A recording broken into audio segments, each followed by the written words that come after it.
പെരുന്നാളുകൾക്ക് വിശുദ്ധന്മാരുടെ നടയിൽ ആദ്യഫലങ്ങൾ ഒക്കെ സമർപ്പിക്കുന്ന രീതിയുമുണ്ട്. അപ്രകാരമെല്ലാം ഒരു വഴിപാട് അർപ്പണത്തിൻ്റെ ഒരവസരമാണ് ഇത്.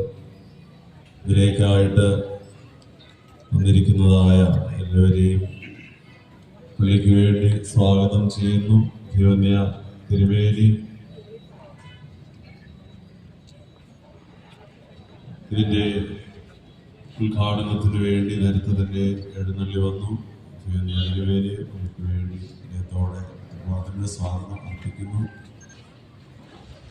KSRTC അതുപോലെ മറ്റ് നമ്മുടെ രാഷ്ട്രീയ സാമൂഹിക പ്രവർത്തകര് മറ്റ് എല്ലാവരുടെയും സാന്നിധ്യം ഇവിടെയുണ്ട്. എല്ലാവരെയും ഒറ്റ വാക്കിൽ സ്വാഗതം ചെയ്തുകൊണ്ട് കലവറ നിരക്കൽ പരിപാടി ഉദ്ഘാടനം ചെയ്യുവാൻ തക്കവണ്ണം തിരുവന്യ തിരുവേലിയെ ക്ഷണിക്കുന്നു.